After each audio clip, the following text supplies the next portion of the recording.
Hello everyone, मेरा नाम है गोपाल सोमानी। आज के इस वीडियो में हम शेयर बेस्ड पेमेंट का एक लास्ट टॉपिक देखेंगे जिसका नाम है employ share based scheme with cash alternatives.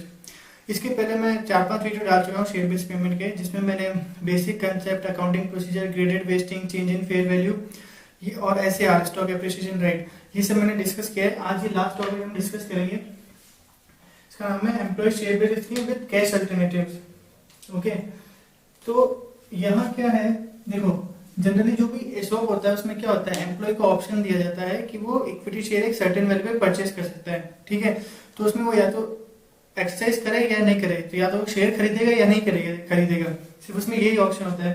But इसमें स्पेशल क्या है, विद कैश अल्टरनेटिव, इसमें उसको कैश अल्टरनेटिव भी दिया जाता है। कैश अल्टरनेटिव का मतलब क्या हुआ, उसमें उसके पास दो ऑप्शन होते हैं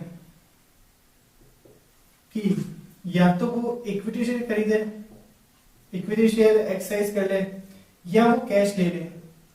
ये कैश वाला कंसेप्ट हमने देखा था SAR के केस में, स्टॉक एप्रिसिएशन राइट के केस में, जिसमें जो भी वो प्राइस डिसाइड करते हैं वो प्राइस और एक्सरसाइज डेट को, मतलब एक्सरसाइज डेट को जो भी मार्केट प्राइस होता है उसका जो डिफरेंस होता है वो कैश में ले सकता है। तो ये एक तरह से SAR की तरह होता है, और ये नॉर्मल स्टॉक की तरह होता है। अगर इक्विटी ऑप्शन, उस सेम स्कीम में अगर इक्विटी ऑप्शन दिया जा रहा है और कैश ऑप्शन होता है। तो अब देखो, एक ऐसी स्कीम दी है उन्होंने जिसमें एम्प्लॉय का ऑप्शन है या तो वो इक्विटी शेयर ले ले या वो कैश ले ले। ठीक है, तो वैसे केसेस में हमें क्या कैलकुलेशन करनी पड़ती है, कैसे कैलकुलेशन करनी चाहिए। तो सबसे पहला स्टेप होता है, उसको ग्रांट डेट पे उसको फेयर वैल्यू निकालनी होती है। सबसे पहले हमें फेयर वैल्यू देखनी होती है। मतलब सबसे पहले अज्यूम करना होता है कि सपोज अगर सारे एम्प्लॉय इक्विटी शेयर ऑप्शन का एक्सरसाइज कर रहे हैं, वो इक्विटी ऑप्शन एक्सरसाइज कर रहे हैं, assuming all employee exercise this option, exercise option। तो सबसे पहले तो हमें इक्विटी शेयर की फेयर वैल्यू कैलकुलेट करनी है।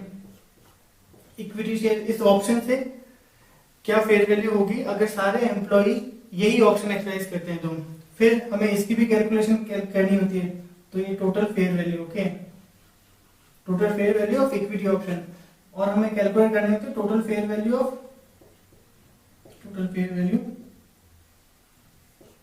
Of cash option. मतलब ये अज्यूम करते हुए कि सारे एम्प्लॉय अगर कैश ऑप्शन एक्सरसाइज करेंगे तो क्या हमारी टोटल फेयर वैल्यू होगी। ठीक है, सबसे पहले हमें ग्रांट डेट पे फेयर वैल्यू निकालनी होती है इक्विटी ऑप्शन की और कैश ऑप्शन की। ओके, सेकंड हमें कैलकुलेट करना होता है लायबिलिटी कंपोनेंट।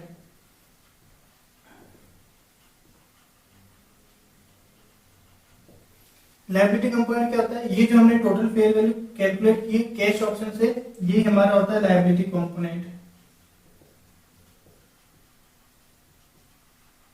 ओके, सेम जो भी टोटल फेयर वैल्यू है कैश ऑप्शन की, वो हमारा लायबिलिटी कंपोनेंट है। तीसरा होता है equity component. Okay, equity component में क्या होता है, ये जो टोटल फेयर वैल्यू है माइनस दिस फेयर वैल्यू, मतलब total fair value cash option, sorry total fair value equity option, equity option की फेयर वैल्यू में से minus total fair value of cash option, total fair value cash option. तीसरे में हमें equity component calculate करना है। वो कैसे होता है, जो भी इक्विटी शेयर की फेयर वैल्यू है माइनस जो भी कैश अल्टरनेटिव की फेयर वैल्यू है वो। सपोज इक्विटी इस कंपोनेंट की फेयर वैल्यू है 100, ओके, इसकी वैल्यू है 100 और इसकी वैल्यू है 80, तो ये 80 हमारा टोटल लायबिलिटी कंपोनेंट हो जाएगा, और 100 माइनस 80 मतलब 20 जो हो जाएगा, सॉरी 100 माइनस 80 20 हो जाएगा, वो हमारा इक्विटी कंपोनेंट हो जाएगा। ठीक है, अब फोर्थ हम देखते हैं अकाउंटिंग। तो अकाउंटिंग जैसे मैंने बताया कि ये जो कैश कंपोनेंट है ये SAR स्टॉक एप्रिसिएशन राइट की तरह है, और इक्विटी शेयर जो ऑप्शन है ये हमारा ESOP की तरह है। तो अकाउंटिंग भी सेम ही रहेगी। हम SAR के केस में क्या करते हैं, हम SAR के केस में प्रोविजन क्रिएट करते हैं, प्रोविजन फॉर लायबिलिटी। तो इसमें भी हम provision for liability component create करेंगे। ओके, जो भी लायबिलिटी कंपोनेंट है, सपोज ये 80 रुपीज है ना, तो इस 80 रुपीज के लिए हमें provision for liability component create करना है। तो जितना भी टाइम का वेस्टिंग पीरियड होगा उस over the period of time हम ये जैसा हम नॉर्मल कैलकुलेशन करते हैं वैसे हम 3 साल या 4 साल जो भी वेस्टिंग पीरियड है उस पीरियड में हम ये प्रोविजन बनाएंगे।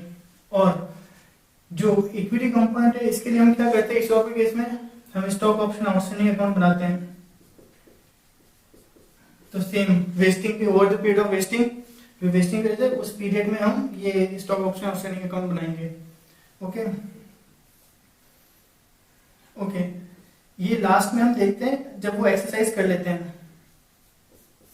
अब सपोज सारे एम्प्लॉय कैश ऑप्शन एक्सरसाइज करते हैं। ओके, सारे एम्प्लॉय कैश ऑप्शन एक्सरसाइज करते हैं। तो अब क्या होगा, प्रोविजन का जो बैलेंस होगा उसको तो हम करके टू बैंक करके बराबर हो जाएगा। ओके, बट इसमें हमारा बैलेंस पड़ा रहेगा क्योंकि किसी ने इक्विटी शेयर ऑप्शन एक्सरसाइज की ही नहीं है। तो जब कोई भी एम्प्लॉय एक्सरसाइज नहीं करता है तो उसके बैलेंस का हम क्या करते हैं, जो भी नॉर्मल सिनेरियो में हम करते हैं जनरल लेजर में ट्रांसफर कर देते हैं। तो इसको जनरल लेजर में ट्रांसफर कर देंगे। सपोज अगर वो सारा ऑप्शन कैश एक्सरसाइज करते हैं और अगर वो ये इक्विटी वाला ऑप्शन एक्सरसाइज करते हैं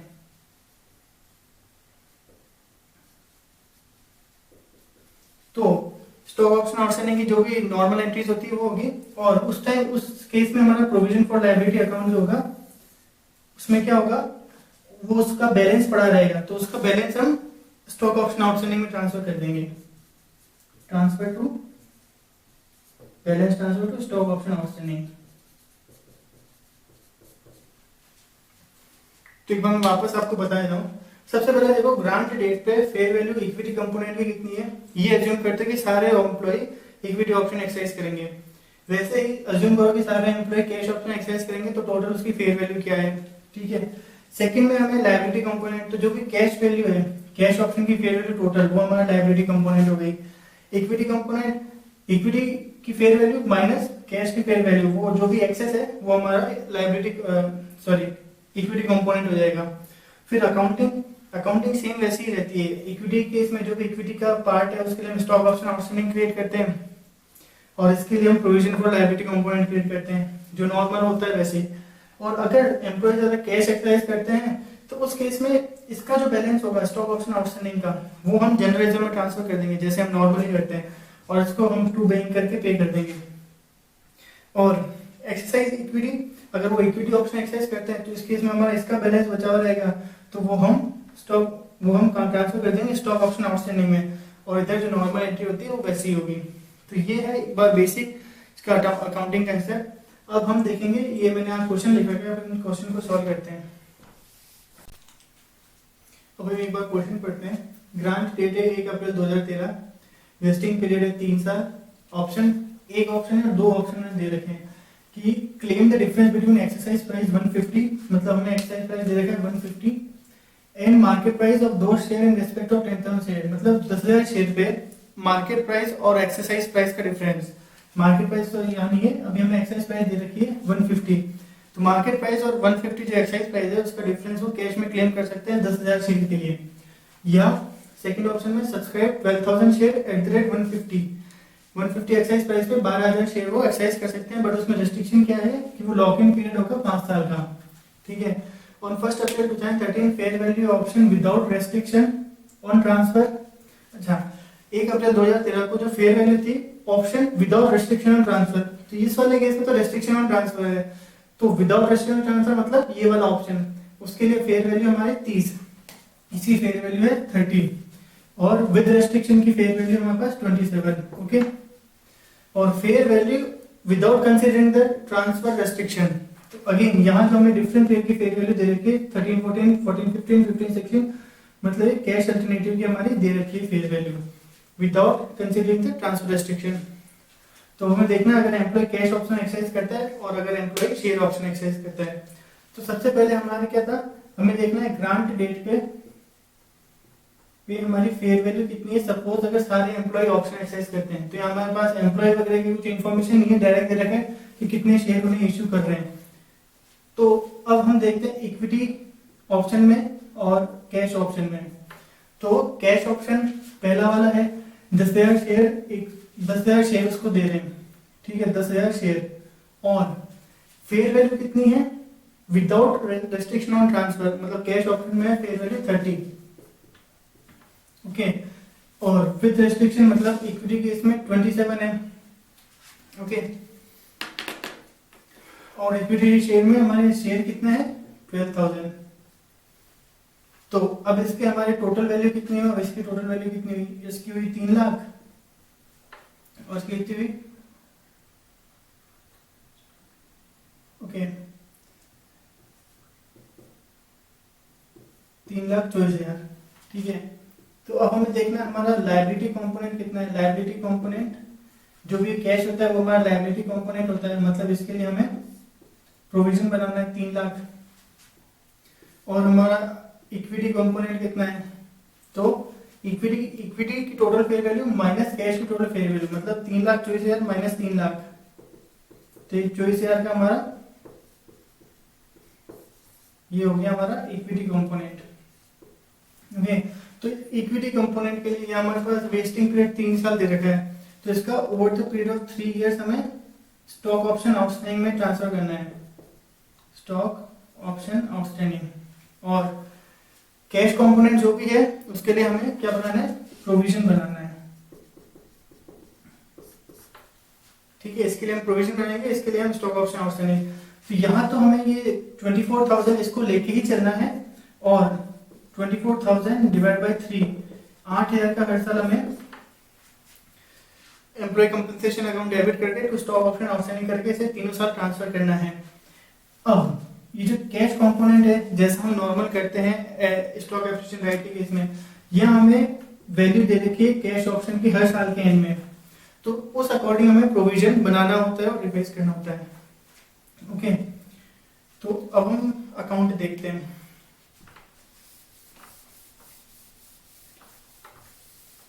तो यहां हमने इक्विटी की वैल्यू निकाल ली है, इक्विटी कंपोनेंट की 24,000 जो 8,000 हर साल ट्रांसफर हो जाएगा, ठीक है। तो अगर हम पहला वही अकाउंट बना लेते हैं, सिंपल है वो। अगर हम स्टॉक ऑप्शन आउटस्टैंडिंग अकाउंट बनाएंगे,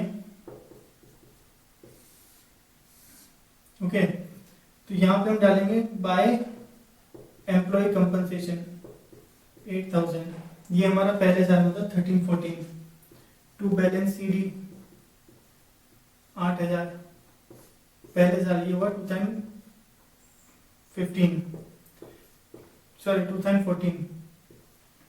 2015 में ये ओपनिंग बैलेंस आ जाएगा, बैलेंस बीडी, और फिर बाय एम्प्लॉय कंपनसेशन फिर 8,000, ये टोटल बैलेंस हो जाएगा 16,000 कैरी डाउन, ओके। फिर वापस बैलेंस बीडी 16,000 और फिर एम्प्लॉय कंपनसेशन 8,000। तो 2016 को हमारा जिसका बैलेंस होगा वो हो जाएगा 24,000।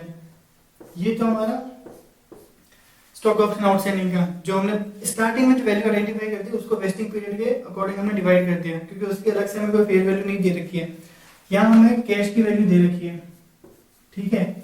अब कैश की वैल्यू को कैश ऑप्शन की फेयर वैल्यू देखे तो हर साल हमें इस अकॉर्डिंग हमें प्रोविजन बनाना पड़ेगा, ओके।